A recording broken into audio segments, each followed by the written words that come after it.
Welcome everyone to the Collaborative Mentoring webinar series, and thank you for joining us. Today we'll be talking about setting your board up for success. I'm Dana Jones from the Indiana Youth Institute, and I'll be facilitating today's conversation.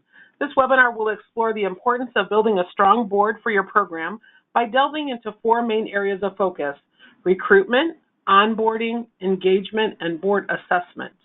The speakers are going to provide some tangible experiences and tools that you can apply to your program and ensure that you are on the right track. So we're going to get started.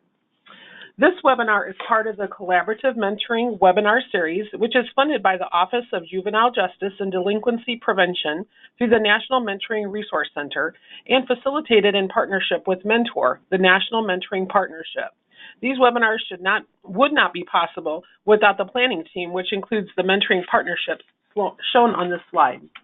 In addition to this webinar series, the NMRC provides resources for mentoring practitioners. At the end of this webinar, we'll provide more details about how you can access this free support. Before we get started, I wanted to share some housekeeping information. In 1 week, you'll receive an email with information about how to download a copy of these slides and view the webinar recording. You can also access this information directly by going to Mentor's website in the next week.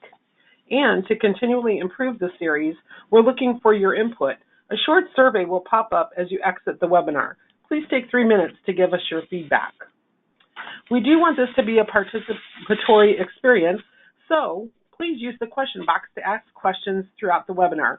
Audrey will be queuing up questions to share with panelists through the Q&A portion of the webinar. We may not all because there are several hundred of you on the webinar, but we'll do our best. The questions that we share with our panelists are generally ones that broaden or deepen the conversation. First, to get a sense of who is with us today, we have 2 short polls. The first is the question, what is your experience level in the mentoring field? So if you would please put your vote in there right now.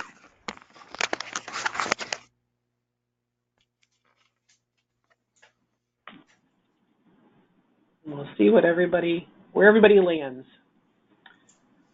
All right. Oh, we flashed. All right. So, wow, we have experienced at 88%. We have no experts here, though, so that's good to know that we don't have to live up to that standard. And we do have some beginners, so that'll be great for our speakers to know as we proceed. Our second question is, what is your role in the mentoring field? Practitioner, researcher, technical assistance provider, funder, or other? So if you'll place your vote.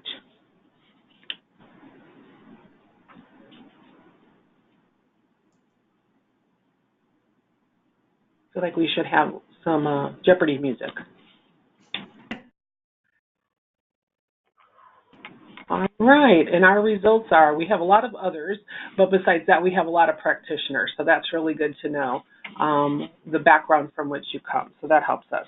We welcome everyone and think and hope that today's information will be applicable to everyone on the line. So I wanted to introduce to you today's panelists. The first one is Colleen Fedor, Executive Director of the Mentoring Partnership of Southwest Pennsylvania, and John Pintor, CEO of Pintor Consulting. A little bit about Colleen is that she is in her 19th year as the Executive Director of the Mentoring Partnership of Southwestern Pennsylvania, and she has expanded the mentoring, increasing public awareness of the opportunities for engagement, and also increasing the foundation support for mentoring, bringing high-quality training services to the staff, volunteers, and youth being mentored. And under her leadership, they have embraced their role as a servant leader to the thousands of staff and volunteers who care deeply about children, helping good people bring great mentoring to youth. She has really done a lot of things there and really wants the adults to recognize their potential to be mentor-like in their everyday interactions with youth, which we all should strive to do. Our second panelist is John Pintor, and he has served as an executive in the nonprofit sector and has over 30 years of experience in management and leadership in nonprofit organizations. He is CEO of Pintor Consulting. While a CEO, John developed a new series of organizations involved in emergency management and planning, disability and volunteer development organizations in Illinois, Utah, California, and Indiana. John's particular areas of experience and specialty includes strategic planning, financial policies, collective impact, volunteer development, emergency planning, and working with cities and universities.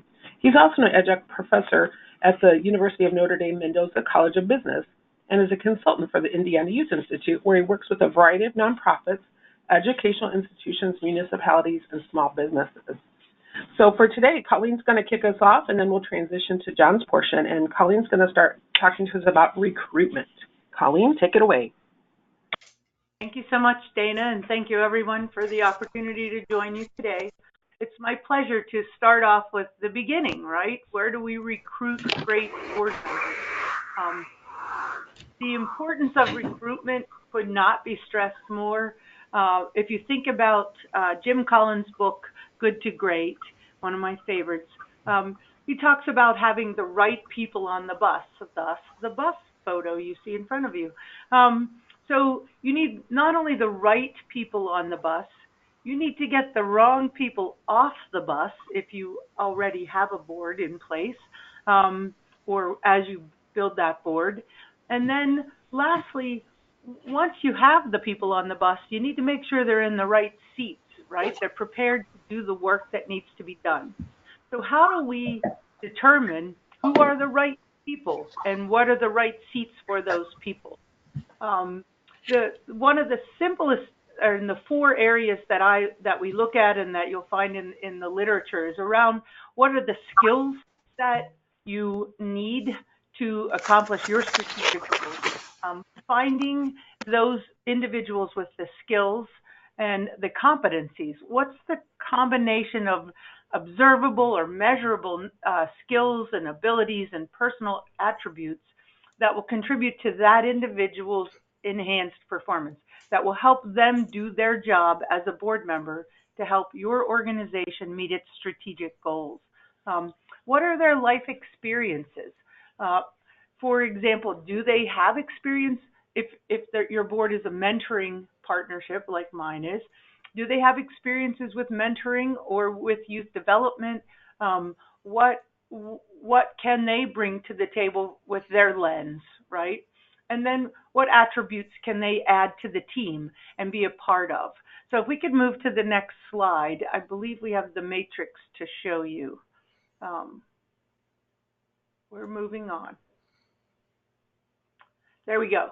So knowing what you need at the table, what skills you want and need that will help your organization be successful. I can't stress enough the importance of going back first to what are we trying to accomplish? What are our organizational goals? What does our strategic plan lay out in front of us as the tasks that we need to do this year to be successful? And once you know what those are, then you can go back in and create the matrix that will help feed your recruitment efforts. The example you see on your screen comes to us from BoardSource, which if you do not know of BoardSource, I would recommend that you look it up after the webinar. We have included it in the resources information for this webinar. But this is just a really simple example of what a board matrix, because it just sounds much more complex than it needs to be. But by having a board matrix, it will help you with your recruitment efforts.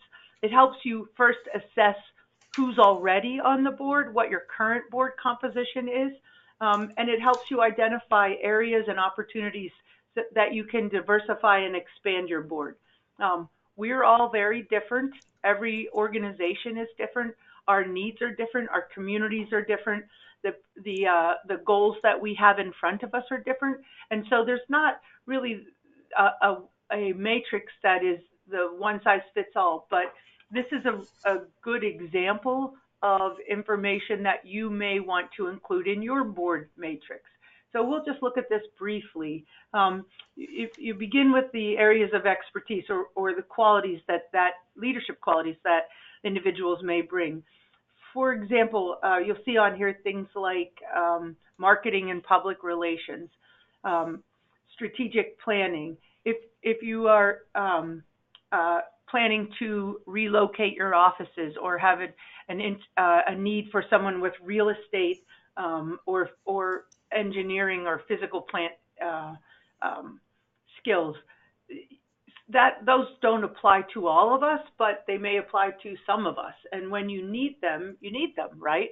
So knowing who's at the table, who brings which of these uh, um, areas of expertise to the table, and where are the gaps, that then we know very specifically what types of board members we need to find so that we can continue to be successful. What resources do they have? Do they have money to give? Do they have access to money?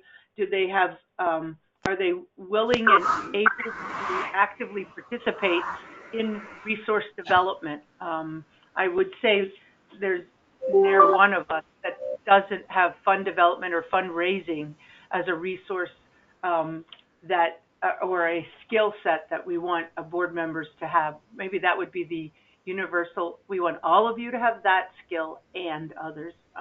But what are their community connections? If your focus of effort is in education, then you want someone who has connections, right, in the education field and who can open doors so that you can get your work done. Is it in philanthropy? Is it in social services or religious organizations? And then also important is, as you think about personal style, a board is a mix of people, and in order to get the work done, you need a variety of people. You can't have, we all know, you can't have all chiefs and no Indians. You can't have all Indians and no chief. You need a variety to help make the work helpful. So, what is the personal style? How do you assess that, right? What age, what gender, race, ethnicity? You may have other criteria that are specific to your organization. And I'll give you just a personal example. We have a strategic goal to expand our geographic footprint in Western Pennsylvania. And we are, if you're familiar with Pennsylvania, we have many small counties and cities and boroughs. And so we are prevalently serving one county and have modest exposure in 12 other counties, but we know our board representation at this point is 90% in one county. And so that's an area for us to grow and to look at differently, and to expand with board representation to a broader geographic footprint. So the point being, there may be other criteria that would be important for you to reach your strategic goals, but again, aligning the recruitment matrix with what the strategic goals are of the organization, so that you can get the right people on the bus and put them in the right seats so that you meet your goals. So let's move to the next slide, please.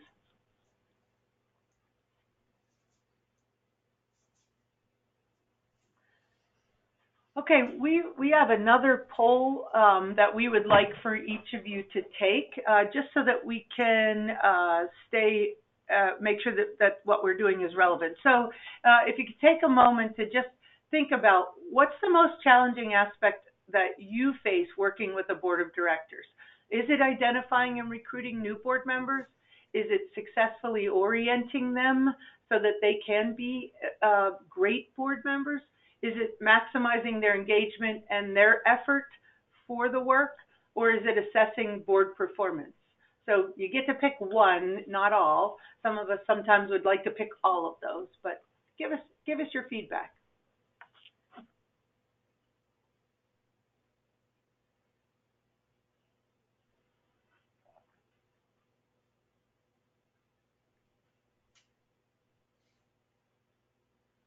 We're all across the board. So identifying and recruiting board members, as well as maximizing their engagement. Great. Thank you very much.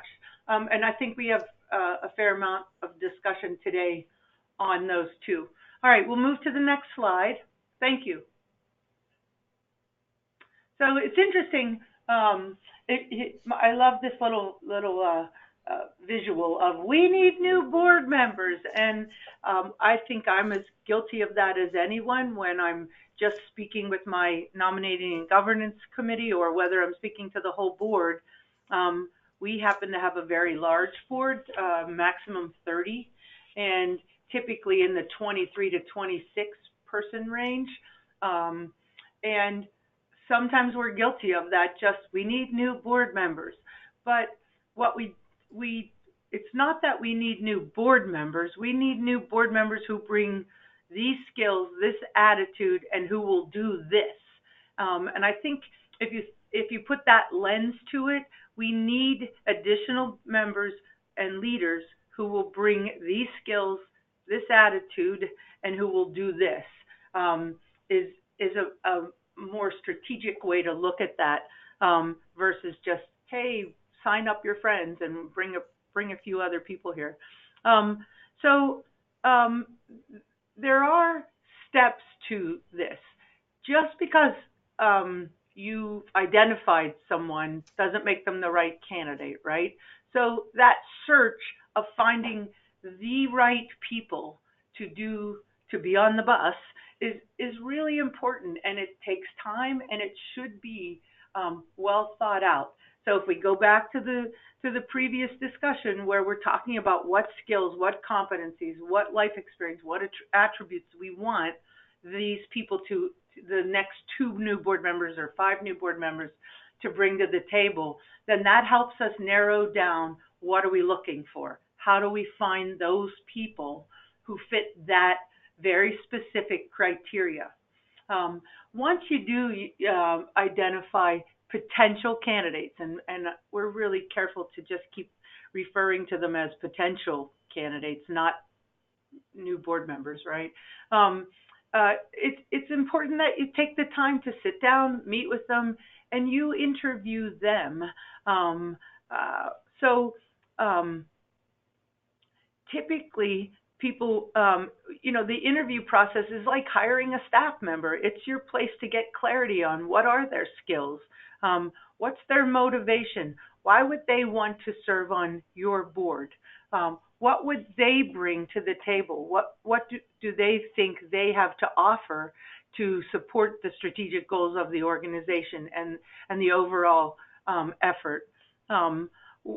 What experiences have they had in serving on a board? What experiences have they had in working as a volunteer for an organization that has a paid staff, doing the job? So that interview is really an important part. It is not the executive director's job primarily to do that. It is a board is interviewing other potential members to join them. And so our best practice is that it is me as the executive director and our board nominating and governance committee members joining in for that interview process. Oftentimes that sounds very formal. Oftentimes it's a cup of coffee and a really great conversation with someone.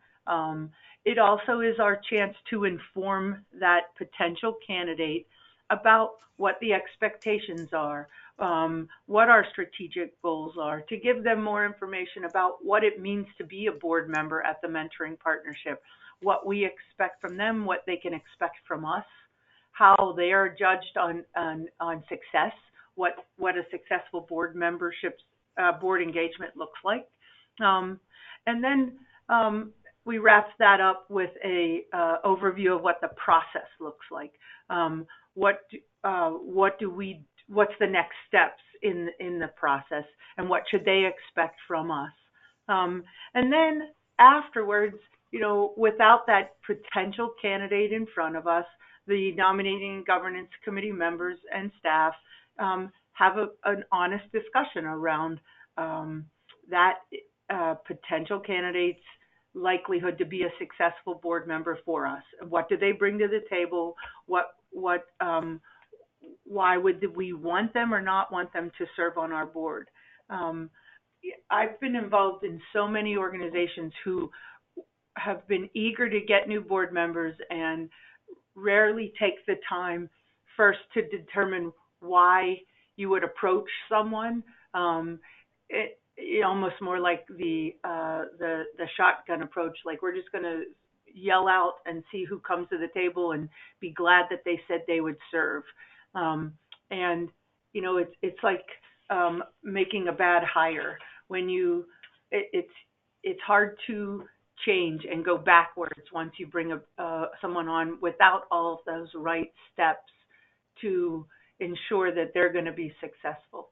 So, searching, finding great candidates, meeting them, interviewing, reminding them of why this organization exists, what we do, how we do it, what would be expected of them, what they can expect of us. Sit back and determine whether or not they fit your model or your needs. I would recommend that this whole process be written down. We have just a one-page. Here's the nominating governance process to bring on new board members, and that way we can always just go back in and say, did we follow the steps? It's simple, it's easy, but it helps us not miss a step. All right, we'll move forward to the next slide. Okay, so you found the perfect candidates. One thing I forgot on the previous one, where do you look, right? We have more tools available to us now than ever with the use of technology. So I just want to kind of run off a laundry list of places that you look. Typically, we've always looked to our networks of our current board, right? We say to the board members in a board meeting, help, we need a real estate expert because we know in the next whatever period of time we're going to be moving offices or building or whatever. So we look within our current board members' networks. We look to our supporters, people who have funded the work or who have been on board helping the mentoring partnership do its work for years. They know us, they know what we're working towards. But think about some other groups like affinity groups at the corporations within your community. Thinking about those ERGs or employee resource groups that are out there. LinkedIn is a great resource. I mine through LinkedIn when I have some really specific asks. And then throughout your community, there are other groups and organizations. So thinking broadly, especially if you're a local organization, if you are statewide, bringing in as many voices to help you make sure you get a great group of people at the table is really important. Okay, so onboarding. The most important thing I'd like to impress upon you at this point is that onboarding is a process. It's not, we're going to do our onboarding meeting today and that's it, we're done, it's one time. It is instead a process. There are multiple steps in it, and that's a really important point of successful onboarding. So you found the perfect candidate. You had all of your meetings with that person. Your other board members are saying that person is going to really make a difference. They can do this, this, and this for us. We're very excited to have them. What do you do next so that you can absolutely maximize this person's involvement? You can set them up for the fast track of success for meaningful and productive boardsmanship. Well, I have 4 steps that we follow, and if we could move to the next slide. Oh, sorry, it's not there. I'll tell you them. So step 1, we've met with you. We went through the process. All of the board members agreed you'd be great. We get to the board meeting. We nominate you for your board term, and you're approved. Well, the first step is to notify the new candidate that they have been approved as a board member and they are on, right? They're in. Second is that in-person orientation. And again, board members lead the orientation for new board members in conjunction with the staff. And during that orientation, it's our chance to really help that new individual learn as much as we can about the organization. We give them what they need to know. We help them know where to find additional information or the information that they will need to be great board members. And we give them that who to contact, right? So minimally, you're going to talk about the work that you do, the finances of the organization, where all the official documentation can be found. Some of us have a board portal, so you're going to get them access so that they can find the information that you want them to have, and then refer back to it after this meeting. But it should be, again, a collaborative effort between the board, staff, and the newest board member. The next step is to follow up. It's kind of like a mentor training, right, where you sit with someone for a period of time and you feed them all of this information, and then you leave and you think, wow, there was a lot of things that we just covered.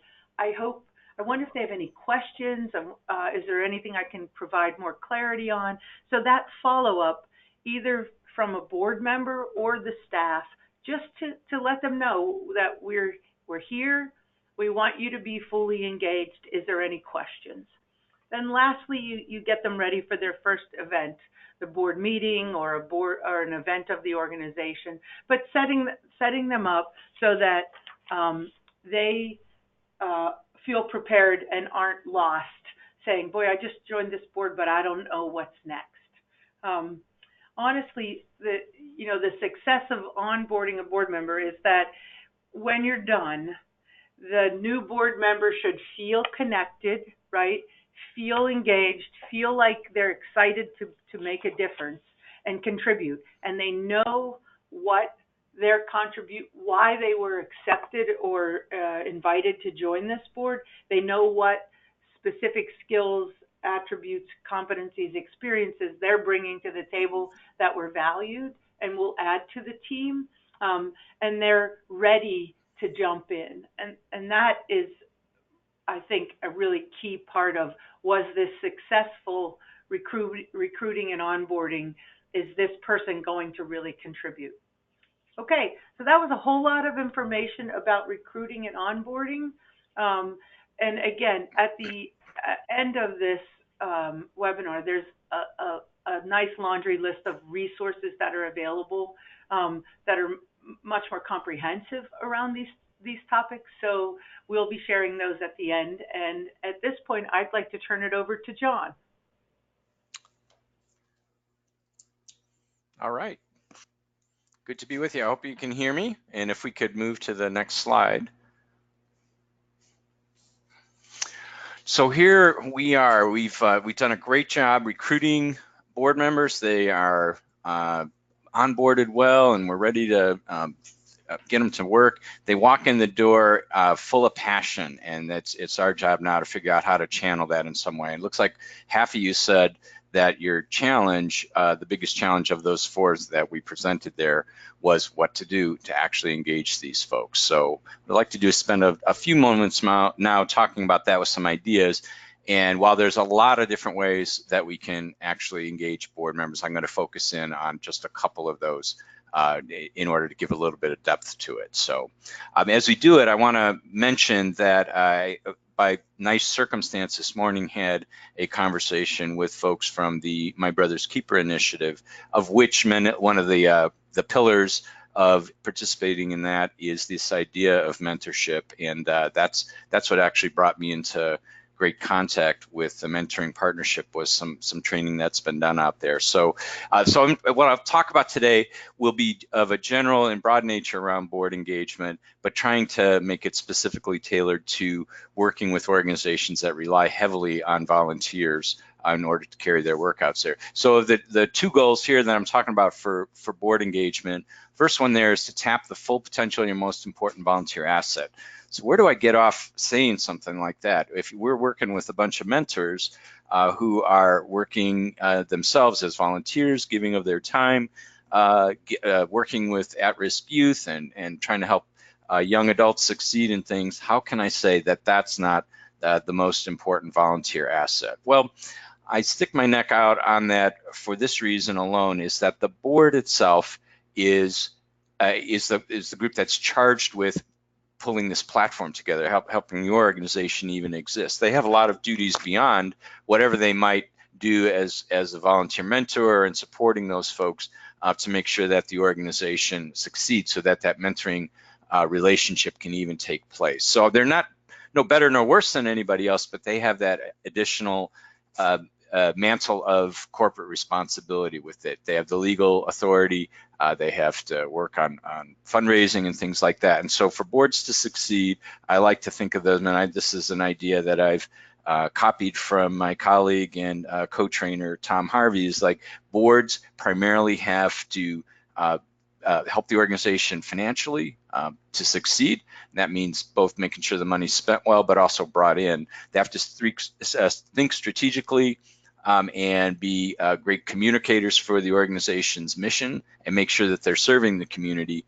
If we're lucky enough to have an executive director, that's a highly key role that boards play, is recruiting, retaining, if necessary, letting that person go, making sure that they've been evaluated and all, and that they hold the mission foremost in front of themselves as well as the organization itself. So that second role there is our goal of board engagement in anything that we do is to help them make sure that they are succeeding in carrying out all those roles. If I use a word like fiduciary, I'm primarily talking about the financial and legal aspects of that as well. But if you look up the word fiduciary, you'll see that when we are in a fiduciary role, we hold that other person's or that other organization's interests ahead of our own and most central in that which we're doing. So I want to frame this discussion as we move forward with it and talk about that. So if we could move to the next slide.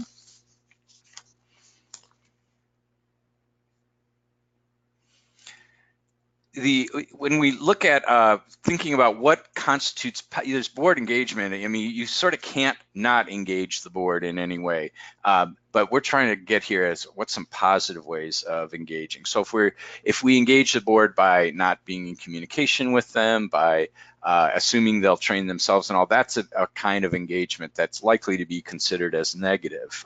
We're trying to get at really what are positive ways of board engagement. So I crowdsourced this a little bit with some folks, mostly from our local United Way, who themselves are all engaged with boards in some way or another, and said, what are some words or phrases that come out when you are thinking about positive board engagement, whether you're doing it or not? What would it look like? And this little word cloud here sort of evolved from that. And so you can see some of those words there. If you look at them a little bit, some of those may not sound like necessarily positive words, even though we are trying to get at what constitutes positive board engagement. So, all right.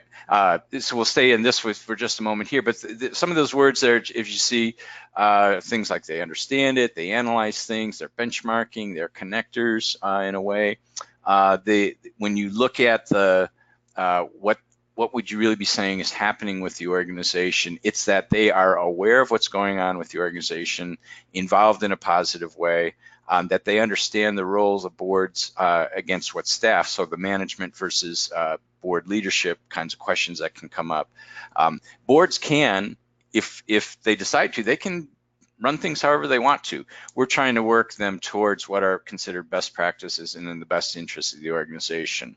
Three words that I circled on my printout here that I want to just talk to very, very briefly before we move on to the next one is the word strategic. It's kind of over there on the left side of things, slanted down. The word analyzer and the word dissent. So when I went back and said, well, what do we mean by this? So the strategic idea is that the board is always thinking forward and that's an important way to engage them, saying where will we be a year from now, where will we be 5 years from now, what kind of planning should we be doing to get ourselves to where we want to be as an organization, and how does that matter in the lives of the people that we serve, as well as the people who actually provide that service. In a mentoring kind of a connection, of course, we hope to engage maybe more mentors, to have more at-risk people who could use the mentoring relationship that are harder to reach in some way. So those may be some of those goals, and say, we know this works. The research is out there to provide a basis for that. The community's better understanding that this is a great way for us to help the client population that we're working with, but also to become themselves involved in helping youth succeed in their community. So what are the things that we need to do about planning for changing work patterns, for technology, for the way kids are engaged, for changes that may be happening in our school area. So the boards, we want them to always be thinking forward, not just in the here and now. So that analyzer is the second one that I said I wanted to point out there. We really do want our boards kind of really having as in-depth a knowledge of what the organization is about, not to the how much are we spending on staplers and paper clips, but rather what makes a mentoring organization work? How can it grow? Is it strictly on fundraising? Are there ways to do it? So like, what makes an organization like ours tick and successfully tick? And then the third one there is on dissenting. So what do I mean by dissenting? Well, having people, a successful board, and we'll get to this in just a moment here, but a successful board has folks on it who bring up issues that may sound controversial. They may disagree with things or say, well, how did you come up with this? Fill me in a little bit on that. We as staff have to be ready to have somebody not necessarily disagree with us, but question us hard on our assumptions, on our plans and things like that. So having board members feel comfortable to bring up questions that may come up negative too. So that's a role that some folks said is very important to have on a board. So you can fill this in however works for you best, but I just wanted to throw out some of these ideas from some of our peers that are out there. So now if we could go on to that next slide, I'd appreciate it. So I want to throw out two engagement ideas here for you. So, and this idea of a regularized board retreat. So what on earth do I mean by that? Well, the typical way that boards come up with retreats or that they get recommended for them in some way is we go, oh, you know, we should spend some extra time looking at this or these trends that are coming up. We just need a little bit of time away. All right, everybody get their calendar out, and, you know, should it be, and we find ourselves planning sort of in the moment, maybe trying to think out a month or two, and nobody's calendar works for it, or you can't get everybody there, and so the idea of a retreat may or may not happen as well. One of the best practices that I encourage boards to follow is just put it on the calendar. That's an expectation. It's part of the board rotation, and that you have it on an annual basis, and that people are both expected and want to be there. So how would you throw something like this together? Well, again, if you plan it at say the turnover time when your outgoing board members are still on the board and your new board members are coming on, they've been onboarded and gotten the orientation, and then your continuing board members. So maybe it's at or around the change over the fiscal year might be a really good time to do that. So you get kind of all the heads in the room. If you can, most of us don't have a lot of extra resources to fly off to the Bahamas or something like that, but most of us know somebody who knows somebody that's either got a really cool boardroom that they could use, or perhaps a vacation house. We've had good success working in our community. I'm here in South Bend, Indiana, and we happen to have a lot of summer camps around our area that if we catch them right as school ends, but before their summer camp season works, they'll do it for free or inexpensively for us. So getting us slightly away out of the normal course of business is probably a pretty good idea, but you don't have to make it a big elaborate kind of a going away sort of a thing. So again, when you would do it, I recommend doing it at that board shifting time, but that's as long as you look at making it kind of a regular event and that it's planned in on the calendar that's a good way to do it. So the why of it is, well, what do we hope to come from it? You may have some board actual business that needs to get done, but make that a small part of it, and say the real point of our board retreat is for the board members to get to know each other on an extra level. And I'll talk about this notion of intimacy and authority in a second here, but to have some fun with each other, get to know each other, and it sort of advances. If we only meet for an hour and a half once a month, and I'm a new board member, my ability to feel comfortable with the board, if I don't already know people on it, it may take me a while, 3 or 4 meetings or maybe longer, to really feel like I'm in the swing of things. A board retreat can help me get to that a lot faster. This question of authority and intimacy, how does that fit into things? Well, most of us can identify what we mean by authority. Authority is what the ability to make a decision based on having a title or a role, been elected to something, or because your personality, people grant authority to someone. So a CEO of your organization, or board president or treasurer, those people have authority that comes with the position. And then some of them have just skills and ability and kind of this personality or this built-in respect that we grant them authority because they seem to be a subject matter expert, or they're highly passionate in something. So how do we mix that idea of putting in that authority and having it nicely spread? When Colleen talked about the different kinds of roles that board members come from, their professional lives or what they represent in their personal lives as they come on their board, those are the kinds of authorities in a way that we're hoping to bring into the board and put into positive play. But the question of intimacy is really like, well, how do we get people comfortable with each other? I go back to my friend there that put on the question of a dissenter. So if I'm a board member and I don't want to just be a crank on it and a difficult person to be around, how do we have enough intimacy with each other that we can challenge assumptions and questions, ask for more information, without devastating the personal relationships upon which these things are built. So this board retreat can be helped if it's facilitated well, and if there's some exercising around getting to know each other in a personal way, in which we don't have to all come out necessarily best friends, but to have the comfort level with each other to disagree for the good of the cause, not to disagree to be disagreeable with each other. It will manage conflict, and we will prompt necessary conflict more often when that's a possibility. So I'm going to move off the board retreat one now and move to the next one if we could, and we can come back if there's questions towards the end. But if we could go to the next slide there. The second thing is fundraising. Well, of course, every time I work with an organization, the board feels the staff should be doing more on fundraising. The staff feels the board should be doing more on fundraising, and they're both right. And so if we could move ourselves up, I've sort of borrowed from Maslow here. Almost everybody remembers the how do you get to Maslow's, I can't even remember what it's called, but Maslow's hierarchy of needs, that's what it's called. So I sort of swiped from that, and almost all of us, myself included, I'm raising my hand high here, have worked with recruited a board member to it where they were great on everything we needed them to do, but they said, you know what, I don't want to fundraise. And we said, oh, that's okay, we want you on the board.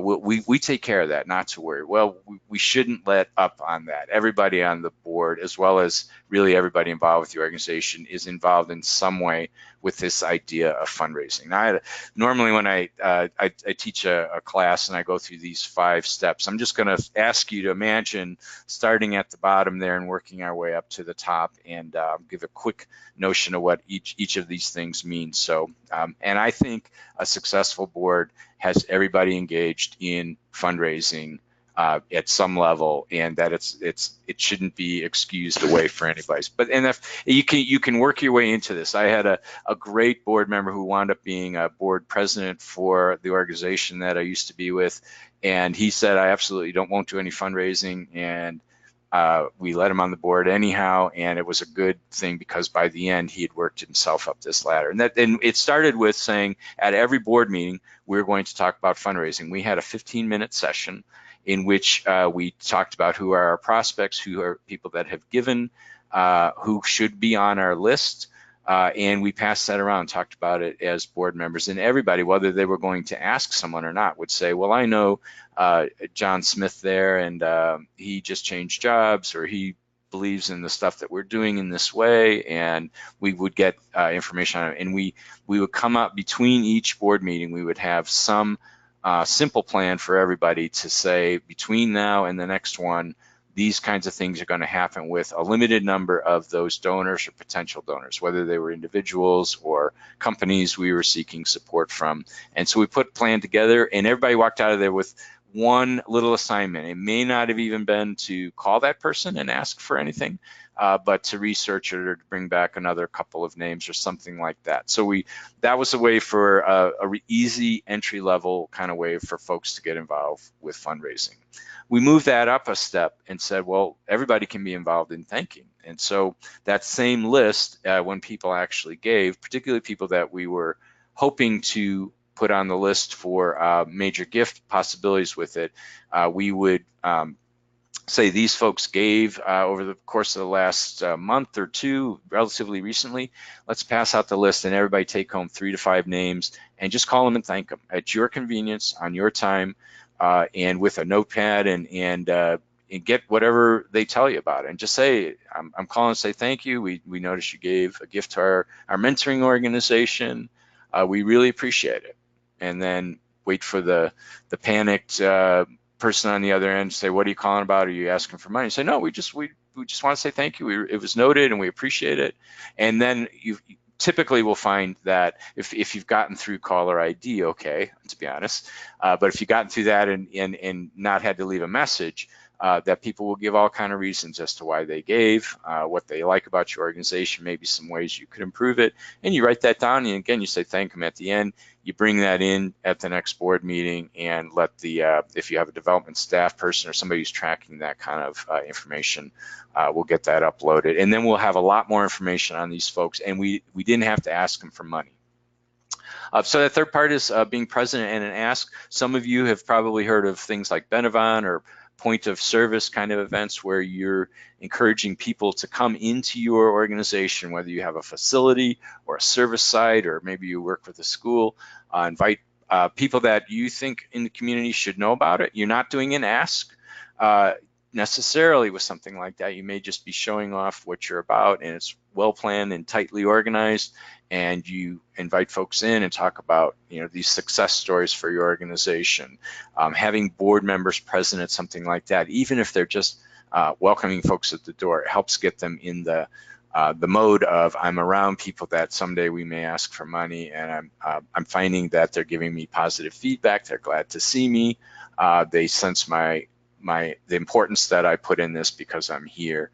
And then in the same way, we're working to set up future asks for money. We're setting up our board members for future success in fundraising. So, and then those last 2 steps there is that board member finally getting comfortable with, well, I'll call company X and set up the appointment, or I'll call my coworker or whatever and say, I'm going to have Susan give you a buzz, and I'd like you to meet with her and find out more about our mentoring program.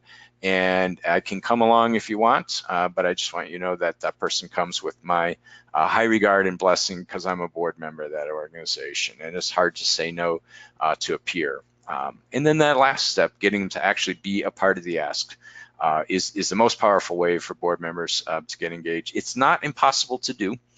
There's some great resources out there, and if your board, as most people are at the beginning, they're not particularly comfortable with jumping into asks, there's some good training out there that can really work for that. I highly recommend, and I think I forgot to put it on the list here, but the 59-minute board guide to major gift asking by Jerry Panis. It's a great little buy for that. So. All right, so those are a couple of engagement ideas that I hope will be helpful with you around the idea of a retreat, and once your board's comfortable with each other, turning them into fundraisers with you. Let's talk now about seeing how well that's done through board assessment. So if we could skip now to that next one.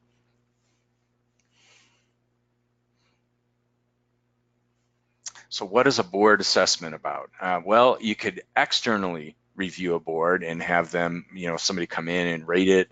I'm not recommending that here necessarily, but all boards should be have some level of, we want to evaluate ourselves. We evaluate the programs of the organization. We review the evaluations of the organization. Hopefully we review our executive director on an annual basis for his or her performance.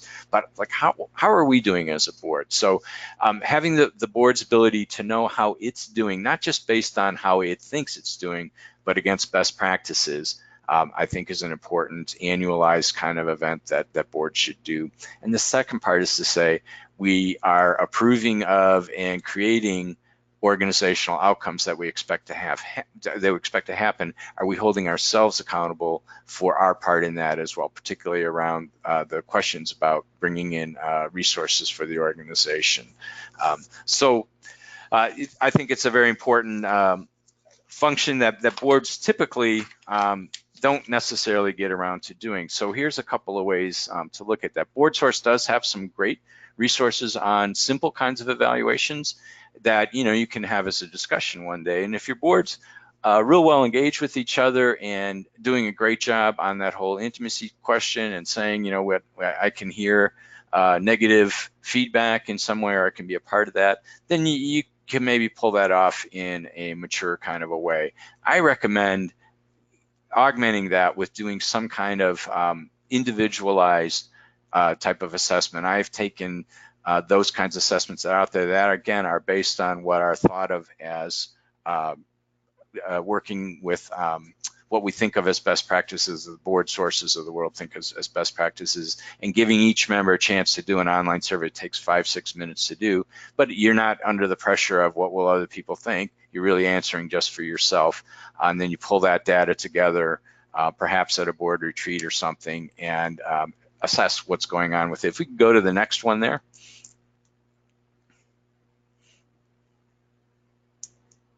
Okay, this is really referring to that third section there of having some kind of external and confidential. I use SurveyMonkey with boards that I serve on or boards that I'm working with, so that people know, well, I'm not ratting myself out or somebody else out with it. It's going to go to a general database, and then we'll look at everybody's results with it in some way. So now if we could go to the next one. I'm actually in the midst of one right now, and I pulled a couple of sample what the answers might look like for you. Can we switch ahead? All right, so it doesn't matter who this is, but this is among the questions there that are, do board members understand their roles? And it's a Likert scale of strongly disagree to completely agree and somewhere in the middle. And so this particular organization here, if you look at that, it's a little fuzzy maybe, but 46% highly or strongly agree, and about 38% agree. So to me, there's consensus in this organization that the board members understand their roles. We're not going to spend a lot of time celebrating this wonderful news that they really understand, and that it's a positive kind of thing, that they're in high agreement on it, and that it's a very positive thing. So hopefully that's clear from the way that little graph looks. If we could go to the next one.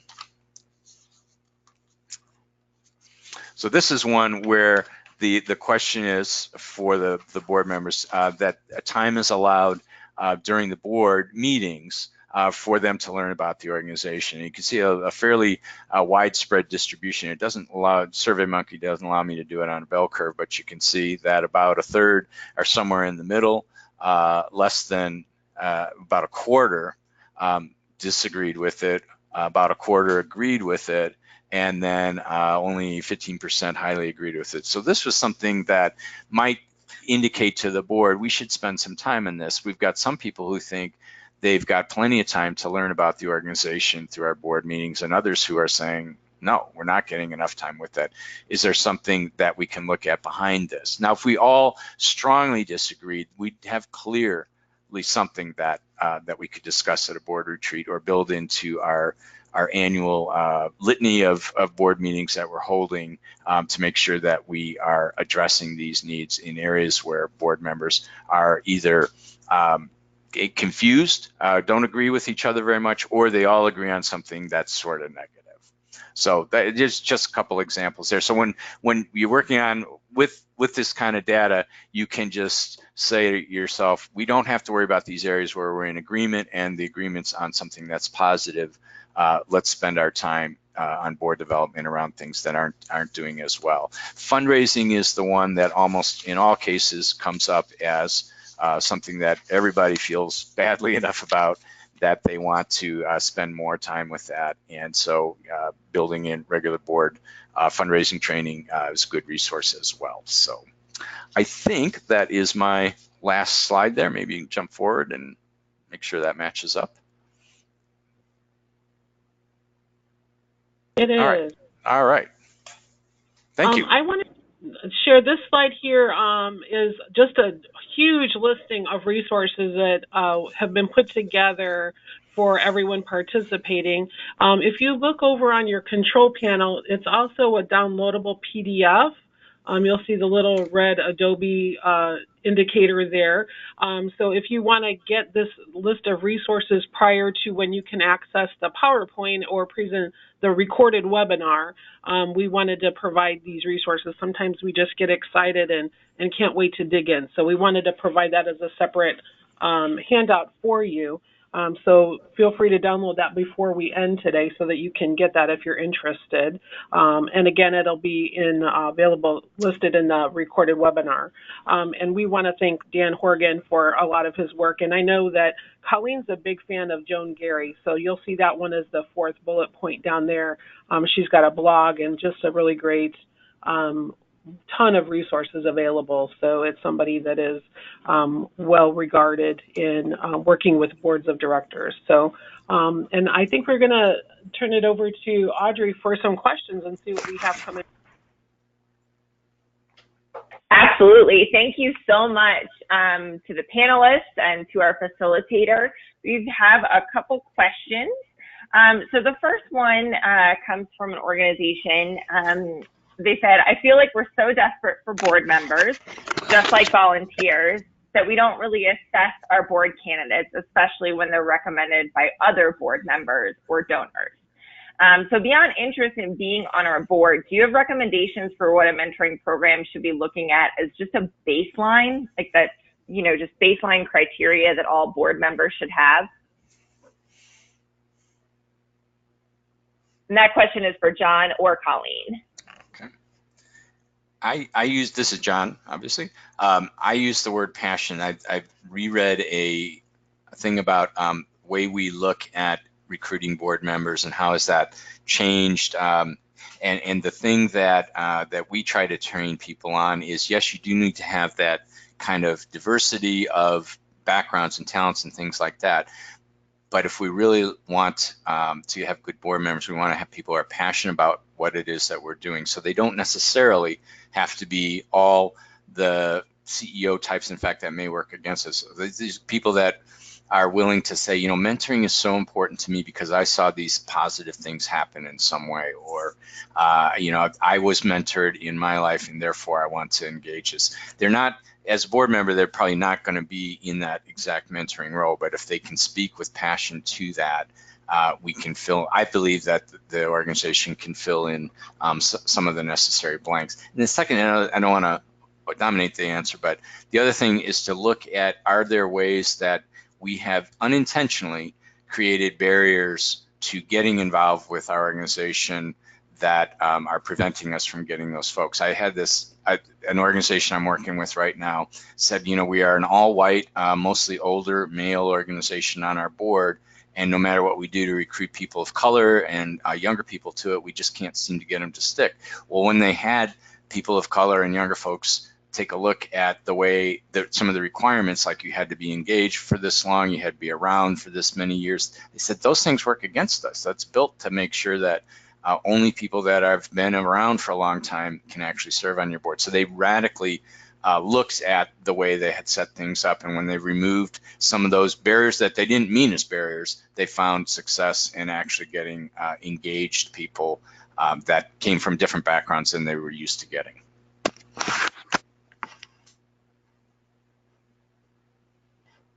Excellent. Thank you so much, John. Colleen, did you have anything to add to that, or should I move on to the next question? I think John did a great job. Passion is really important. Last thing I always look for is, do they do something? What are the examples or previous experiences? Past behavior is the best indicator of future performance. And so, have they served on any other board, or have they volunteered for anything else? What will they do once you get them on? So, thank you. Excellent, thank you. This question is also for both of you, but I'll target this to you, Colleen, since you talked about this first. But you mentioned that it's important to find the right people to move strategic priorities forward, and both of you discussed the importance of strategy in this.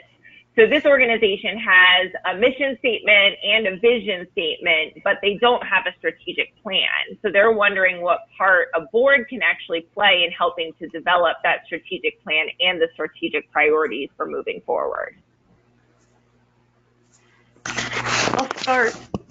This is Colleen. The strategic plan, to me, is the roadmap for what will success look like, what is success, and what are the steps we have to take to get to it. The board's role is critical. The board owns the organization. I often say I'm the paid staff. I'm paid to really do this job, but paid staff come and go.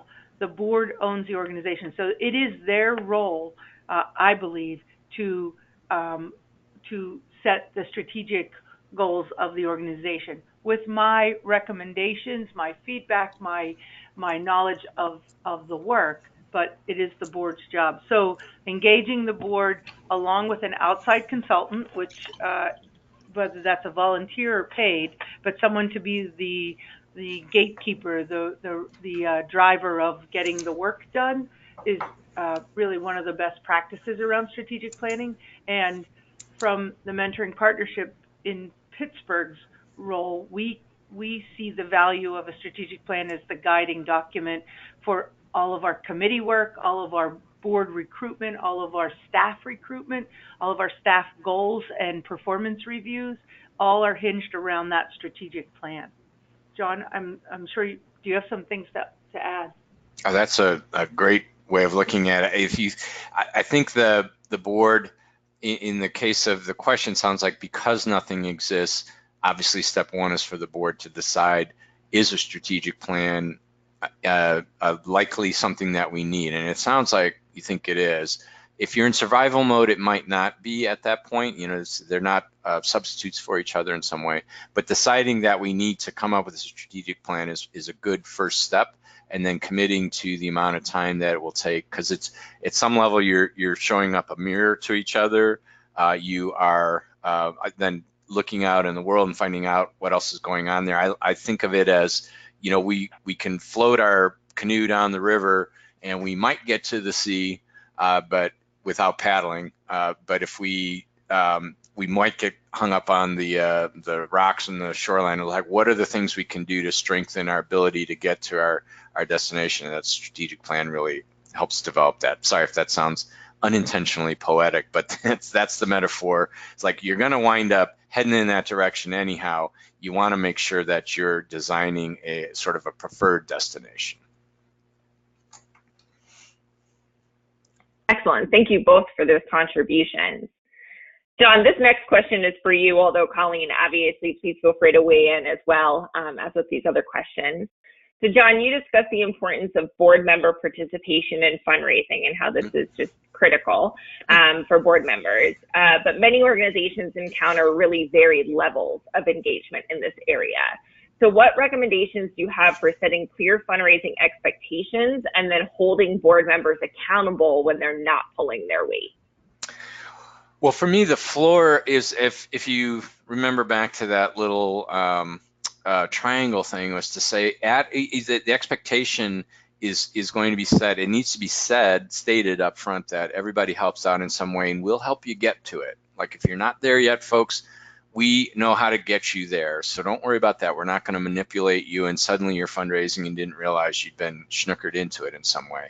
And the way I think to set that expectation is that very basic, every board meeting, we are talking about fundraising and the board's role in it. And the most, I don't want to say easy, but the most accessible way for boards to do that is the engagement with the potential donors. So for major, if you want to call them major gifts or just engagement with people that are on our list that we would like to get involved or that have helped us out, everybody can participate in that, even if they are not being asked at that point to give to go out and actually ask for money. So they're looking at the data that you've got. Hopefully you've got some kind of donor database or list of folks that have given recently and say, what could we say about these folks, or staff has identified that we want to bring them along. And so I think if you keep it to about 15 minutes, I mean, my board met more or less 10 times a year, and we didn't only spend 15 minutes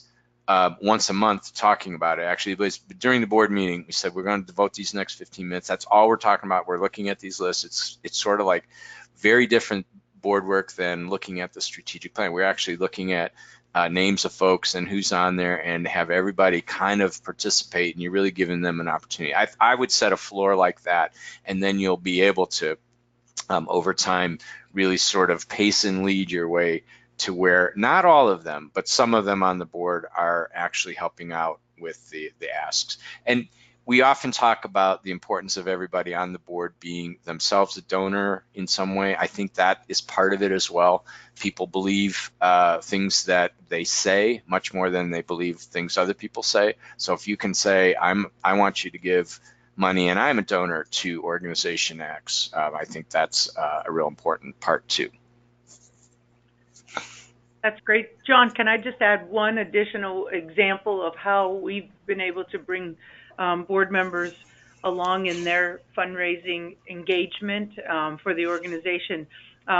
We secure a fair number of foundation grants to do the work, and they're local, so we meet with the staff of foundations or even corporate foundations, and preparing and bringing a board member along to be more of the testimonial around the work of the organization and the need, where while I'm there to really outline the ask and the what we would do with the grant, having board members there to demonstrate why they give their time to this organization, why they're standing behind the work that needs to be done, and why they would stand with that request has been the entry level a lot of times for our board members who feel comfortable to come in and talk about that.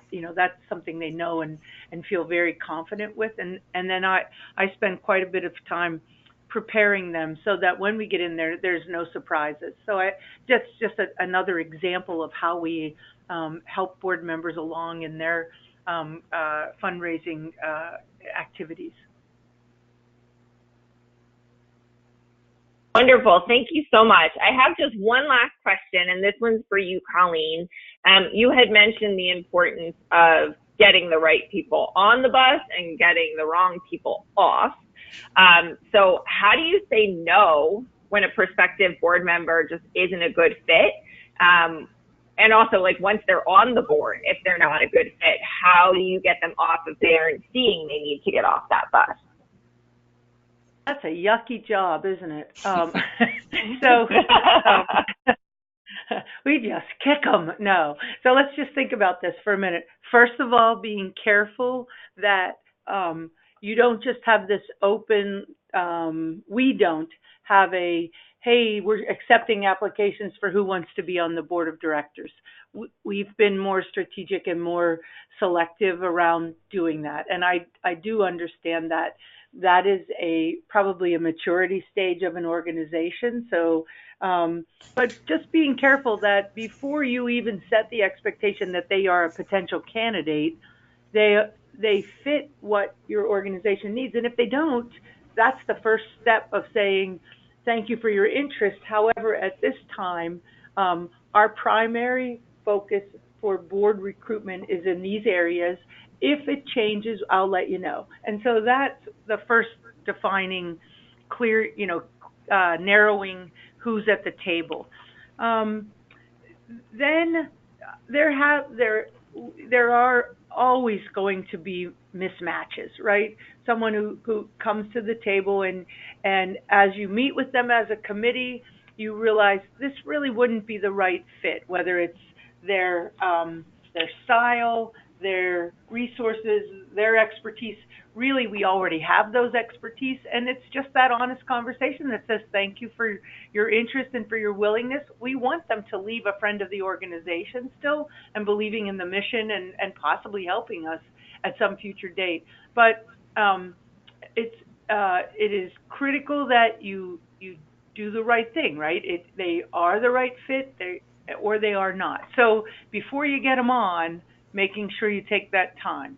Now, once they're there, and all of a sudden you realize we missed something, or the blend, because the board is a group, and we all know, if you've ever worked in an environment where there's someone that just is a disruptor, and it really changes the whole dynamic of the work to be done, and it's negative, any of that. It's an honest conversation that a board member has with a board member. Remembering, again, staff work for the board. They're your boss, right? And so having the nominating governance committee chair or the executive board members or the board chair having that honest conversation that says very specifically, this is why you were here on this board. We were clear about it up front. This is what we've seen so far. Here's what the criteria for successful board engagement that we laid out, and we all follow. It's a very specific conversation. It's not easy, but it has to happen. So I'm not sure if that answers your question, and if John has something else to add to that. I thought that was a great answer. Thank you. I did. That definitely answers the question. Thank you so much, Colleen and John, for responding. That's all we have for our Q&A time, but that was excellent. Thank you very much. Well, again, thank you, everyone. We had some great information shared and questions that came through, so we do appreciate that. Mentor Skills impact by developing and supporting a national network of affiliates. These affiliates provide the leadership and infrastructure necessary to support the expansion of quality mentoring relationships in local communities or statewide. Mentor affiliates also serve a unique role as a clearinghouse for training, resources, public awareness, and advocacy. We encourage you to find out whether you have an affiliate in your region and connect with them to learn about local resources and training opportunities. Additionally, we encourage you to register your program with the Mentoring Connector, a national database of mentoring programs. This zip code searchable database allows mentors and mentees from across the country to find your program and is connected to LinkedIn, NBA Cares, mentor.gov, and so many other avenues of free program promotion. Finally, check out the OJJDP National Mentoring Resource Center website for no-cost mentoring resources to help you apply evidence-based mentoring practices to your program.